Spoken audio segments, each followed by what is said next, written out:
इंसानी शरीर की तलाश में निकले भूतिया डॉल जितनी अजीब दिखती है, इसके कारनामे भी उतने अजीब हुआ करते थे। यह दरअसल एक हॉरर स्टोरी है शापित भूतिया डॉल एनाबेल की, जिसे आज भी म्यूजियम में बांध कर रखा है।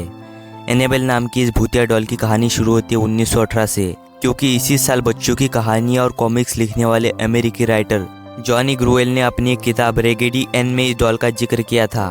दरअसल जॉनी ने इस कहानी में अपने साथ हुए एक रियल इंसिडेंट के बारे में बात की है। जॉनी बताते हैं कि ये यूं ही घर के बाहर टहल रहे थे, तभी उन्हें उनके घर के बैकयार्ड में एक डॉल पड़ी हुई दिखी। जॉनी ने उस डॉल को अपने घर में पहले कभी नहीं देखा था, इसीलिए उन्होंने अपने पड़ोसियों से जाकर पूछा कि कहीं ये डॉल आपकी तो नहीं है, लेकिन सभी पड़ोसियों ने मना कर दिया। जॉनी को कुछ समझ नहीं आ रहा था कि आखिर ये डॉल आई कहाँ से। खैर, उन्होंने इसके बारे में ज्यादा नहीं सोचा और डॉल को घर ले जाकर अपनी बेटी मॉर्सिलो को दे दिया। मॉर्सिलो उस समय काफी छोटी थी, इसलिए वो डॉल को देखकर काफी खुश हुई। अब मॉर्सिलो हर समय इसी डॉल के साथ खेलती रहती थी और इसी तरह खेलते खेलते कुछ ही दिनों में उसको डॉल से बहुत ही ज्यादा लगाव हो गया और वह एक पल के लिए भी अपने डॉल को खुद से दूर नहीं करती थी। वो अकेली घर में बैठी उस डॉल के साथ खेलती और उससे बातें करती रहती थी।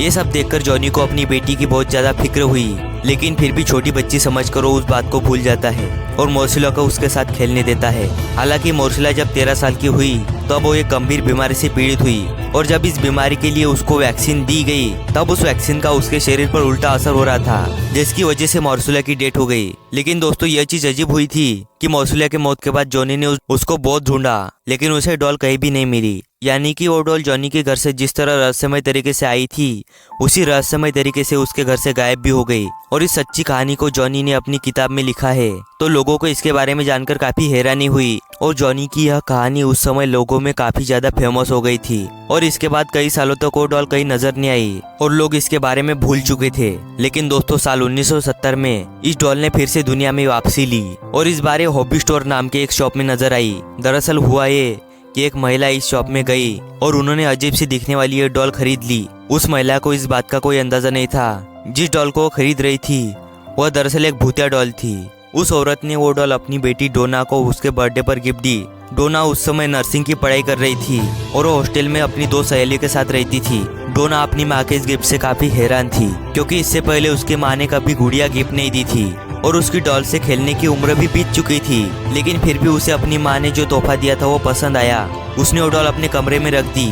हालांकि डोना के साथ रहने वाली उसकी 2 सहेलियों को यह डॉल बिल्कुल भी पसंद नहीं आई थी और उसमें से एक, जिसका नाम लू था, उसको तो यह डॉल शुरुआत से ही काफी अजीब लग रही थी। उसने डोना से मना भी किया कि वो इस डॉल को रूम में ना रखे, लेकिन डोना ने उसकी बात नहीं मानी। उस डॉल को अपने कमरे में ही रखा और इस डॉल के कमरे में आते ही वहाँ पर अजीब अजीब हरकतें होने लगी। ये डॉल अपनी जगह से कहीं भी मूव कर लेती थी। कुछ समय बीत गया, वो लोग इस डॉल की अजीब हरकतों को नोटिस कर रहे थे।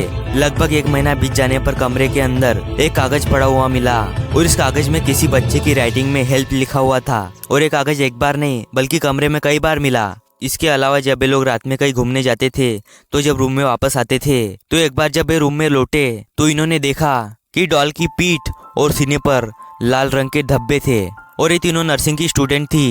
तो इन्हें थोड़ी भी देर नहीं लगी ये पता करने में कि ये खून है। किसी को ये समझ नहीं आ रहा था कि डॉल की पीठ और सीने में धब्बे कहाँ से लगे थे। इस घटना के बाद से लू ने डोना से कहा कि डॉल भूतिया है और इसे रखना ठीक नहीं है, लेकिन डोना ने अपनी किसी दोस्त की बात नहीं सुनी। एक दिन लू पर डॉल ने अटैक कर दिया और उसे तुरंत हॉस्पिटल में एडमिट करना पड़ा। फिर जब लू को होश आया तो हॉस्पिटल में लू ने कहा डोना से कि मुझ पर अटैक डॉल ने किया है। और ये बात सुनकर डोना का शरीर चकरा गया और उसे लू की कही सभी बातों पर यकीन हो रहा था, क्योंकि लू पर जानलेवा हमला हुआ था और इस हालत में वो कभी झूठ नहीं बोल सकती थी।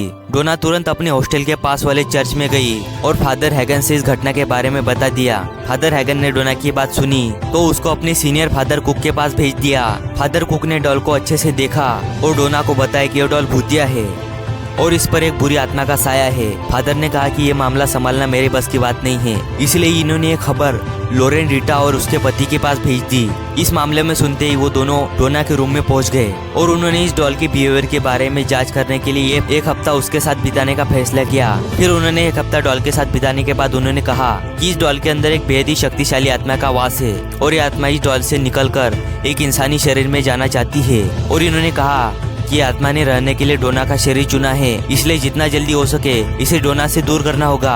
डोना ये सुनकर काफी घबरा गई और डॉल को उनके साथ ले जाने के लिए राजी हो गई। ये दोनों पति पत्नी डॉल को कार में रखकर साथ ले जाने लगे और तभी अचानक से कार का सिस्टम फेल हो गया और कार बेकाबू होकर दीवार से टकरा गई। हालांकि लोग ये समझ गए थे कि ये कार बेकाबू होने का कारण वो डॉल ही है और उसी ने अपनी शक्तियों से कार का सिस्टम फेल कर दिया है। कैसे भी घर पहुंचने के बाद उन्होंने मंत्रों से डॉल को शांत किया और शांत करके शीशी के बॉक्स में बंद कर दिया और इस बॉक्स को अपने म्यूजियम ऑकल्ट म्यूजियम में रख दिया और तब से लेकर अब तक ये डॉल उसी म्यूजियम में कैद है। वैसे भूत प्रेत में मैं भी विश्वास नहीं करता, लेकिन ये कहानी सच्ची थी, इसलिए सोचा कि ये कहानी आपको शेयर कर दूं। ऐसे अमेजिंग वीडियो देखने के लिए हमारे चैनल को सब्सक्राइब कर देना।